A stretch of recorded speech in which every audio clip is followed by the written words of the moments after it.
Hola, bueno, en este caso vamos a hablar sobre el primer estadio que propone Piaget en lo que es la construcción del conocimiento, que es el sensorio motor.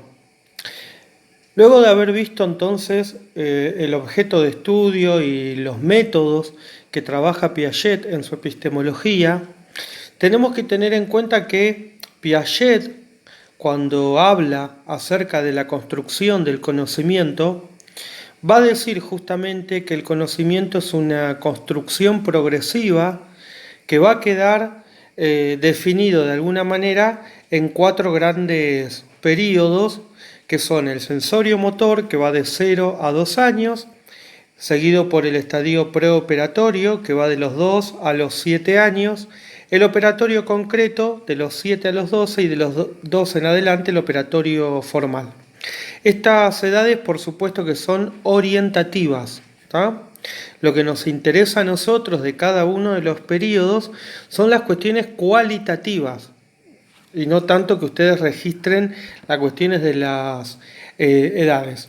Estos cuatro periodos en general, Piaget va a plantear que van a diferir en la forma en que el sujeto epistémico se relaciona con el entorno, a partir de cada estructura, que va a ser un concepto central en la teoría piagetiana, y que esa estructura que el sujeto va a tener va a dar ciertos condicionamientos y características a cada uno de los periodos.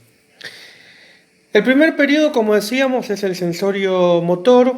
En el texto El nacimiento de la inteligencia en el niño, en la introducción, Piaget plantea dos herencias.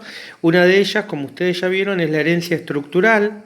Esta herencia estructural justamente está conformada por los sistemas sensoriales y el aparato motor del sujeto, que en este primer estadio van a tener una presencia muy fuerte en lo que hace a la construcción del conocimiento. De alguna manera, en principio, como característica principal, Piaget acá va a hablar de un estado de egocentrismo absoluto, que es la incapacidad del sujeto de diferenciar estímulos internos de los externos, y la contracara, de alguna manera, del concepto de egocentrismo es el concepto de descentramiento. Vamos a ver que al final del estadio sensorio-motor se va a producir un primer nivel de descentramiento. Como característica así como muy básica de este primer estadio, tiene que ver justamente con que la manera en que el sujeto se conecta con los objetos que lo rodean, la manera de relacionarse con el mundo, va a ser a partir de la coordinación sensorio-motriz. Esto tiene que ver con las percepciones y los movimientos básicamente del sujeto. Es una inteligencia práctica. Esto quiere decir que es una inteligencia pre-representativa, no hay capacidad de representar en este primer estadio. Y como les decía, a lo largo de este primer estadio, que es el sensorio motor, Piaget va a ir planteando y va a ir mostrando y explicando cómo se van coordinando los diferentes esquemas de acción. Si tuviéramos que pensar los nombres que reciben los subestadios, porque Piaget a este primer momento sensorio-motor lo va a dividir como en 6 momentos.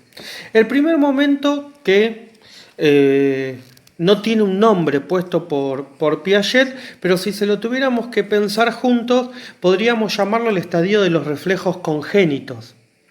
Los reflejos congénitos, que Piaget va a mencionar el de succión y prensión, porque son aquellos que me permiten ver a mí cómo el sujeto, a partir de esto, que es meramente un reflejo, estos dos, es la manera en que el neonato empieza a conectarse con los objetos que lo rodean. Este primer estadio dura aproximadamente el primer mes de vida, y acá van a aparecer 3 tipos de asimilación: la reproductora funcional, la asimilación reproductora funcional tiene que ver justamente con la capacidad que tiene el reflejo de poder seguir funcionando en ausencia por unos breves segundos del objeto. El ejemplo que ustedes tienen en el texto es cuando el bebé puede seguir amamantando en el vacío aun cuando se le retira el pecho materno.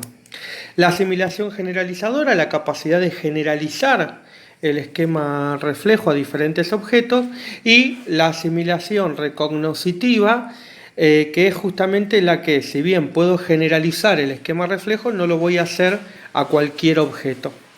Por otro lado, dice Piaget que estos esquemas reflejos, más los 5 sentidos, van a entrar en una conexión con los objetos, y esto va a dar lugar al segundo estadio, que son los primeros hábitos, que Piaget los va a definir como conductas rígidas, conductas fijas, y acá aparece como importante el concepto que Piaget plantea de reacción circular, que en este caso, en los primeros hábitos, habla de una reacción circular primaria. La reacción circular la tenemos que entender como la secuencia de acciones que se dan, que se adquieren por azar y que tienden a repetirse. El ejemplo que Piaget plantea acá en los primeros hábitos es la succión del pulgar. Ya en el tercer mes de vida, y a partir de una maduración del sistema nervioso central también, se va a dar una cuestión muy importante, que es la coordinación visomotora, que justamente tiene que ver con la capacidad de coordinar lo que puede tocar con su mano y lo que ve. ¿Qué aparece acá como importante? Bueno, en principio que aparecen, con esto que digo, aparecen coordinaciones intersensoriales. Piaget habla de una reacción circular secundaria, porque al igual que en la reacción circular primaria, es una acción que se da por azar, pero ya no va a recaer sobre el propio cuerpo, como fue en la primaria, sino que ahora va a recaer sobre un objeto exterior. Piaget la va a llamar diferenciación tardía de fines y medios, y justamente esto de tardía apunta a que sigue estando en cuenta el azar. El ejemplo que ustedes tienen en el texto, en uno de los textos que tienen como bibliografía obligatoria, es cuando el bebé toca por azar con un movimiento azaroso el cordel, suena una musiquita y luego de haberlo escuchado por azar, repite esta acción de tirar del cordel para volver a escuchar la musiquita. Acá en este tercer subestadio aparecen 5 conductas que yo, por una cuestión de tiempo, no las voy a detallar, se las nombro para que en todo caso lo trabajen en el espacio de prácticos. En un texto que ustedes tienen como material, en la construcción de lo real, Piaget las trabaja muy bien.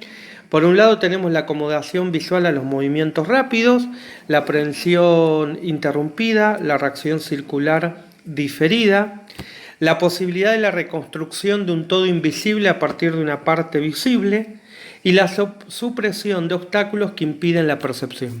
¿Qué es importante, gente? Hasta este momento no hay ninguna conducta, hasta este momento, que digo, el tercer subestadio del sensorio motor, que me permita ver a mí algo de lo que Piaget va a llamar la noción de objeto permanente. ¿Qué quiere decir esto? Mientras que el objeto que el sujeto está manipulando esté dentro del campo perceptivo, el objeto existe. Si el objeto se lo tapo, puede ser con un repasador, con una toalla, con lo que Piaget llamaba la pantalla, un efecto pantalla, el niño renuncia a la búsqueda. ¿Tá? Ahora, ¿qué va a pasar? En el cuarto subestadio tenemos una cuestión muy importante, que aparece por primera vez la intencionalidad. Esta coordinación de esquemas que se vino dando desde el tercer subestadio va a dar lugar al primer acto de inteligencia práctica, que es justamente poder levantar el efecto pantalla, y el niño se da cuenta que el objeto sigue existiendo. Ahora bien, ¿cuál es la limitación de este cuarto subestadio?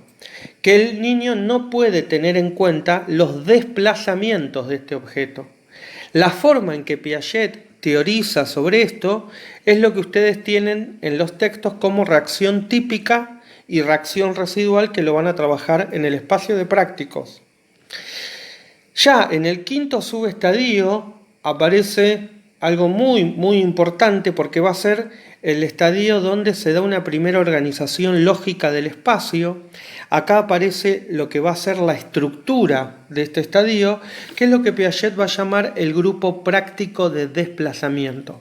El grupo práctico de desplazamiento tiene que ver justamente con la capacidad del niño de poder hacer rodeos con los objetos, de poder darse cuenta si sale del punto A y va a buscar un objeto que se le fue hacia el otro lado del sillón, se da cuenta que el lugar de llegada es el mismo lugar que el de partida. Ustedes van a leer que Piaget plantea una reversibilidad motriz o una reversibilidad en actos. En este quinto subestadio, lo que Piaget va a plantear en esta organización lógica del espacio, va a plantear justamente la reacción circular terciaria. La reacción circular terciaria tiene que ver con que el sujeto puede tomar diferentes objetos y lanzarlo hacia diferentes lugares y con distinta intensidad, porque justamente piensen que el espacio se está comenzando a construir en este estadio. Una cuestión importante es que va a ir descubriendo medios nuevos por una experimentación activa. Acá aparecen conductas muy importantes con una clara inteligencia práctica, como hacer la conducta del soporte, la conducta del bastón y el tanteo. A partir del tanteo y la experimentación activa va a ir descubriendo medios nuevos. Ya en el límite con el estadio siguiente tenemos el sexto subestadio, que en el sexto subestadio básicamente acá lo que se va a producir es que la coordinación de esquemas de acción va a dar lugar a la interiorización y esto va a dar lugar a la capacidad de representar. Lo que marca el pasaje del estadio sensorio-motor al preoperatorio es justamente la interiorización de las coordinaciones de los esquemas de acción. Acá, en este sexto subestadio, Piaget plantea dos conductas donde podemos ver nosotros cómo la coordinación de esquemas ya va dando lugar a lo que en el estadio siguiente va a ser una representación. Y acá tenemos el juego de ejercicio, tenemos la imitación en presencia del modelo. El niño puede comenzar a imitar gestos, movimientos del otro, pero siempre que el otro esté presente, ¿no? Porque en cuanto lo puede hacer ya sin el modelo presente, estamos en el estadio preoperatorio con el acto de imitación propiamente dicho. Aparece también lo que Piaget llama en este sexto subestadio la comprensión repentina o el insight, que tienen el ejemplo en el texto, en Psicología del Niño, y que también lo van a trabajar en el práctico. Entonces, en ningún momento de este estadio hay capacidad de representar. La noción de objeto permanente se empieza a construir en el cuarto subestadio y se termina de construir en el quinto subestadio gracias al grupo práctico de desplazamiento. Estos distintos esquemas de acción se coordinan, se interiorizan y dan lugar a esquemas representativos, que esto ya va a permitir el pasaje al estadio siguiente, que es el preoperatorio. Omar Fernández quien les habla, los saludo y espero en este pronto recorrido haberlos ayudado.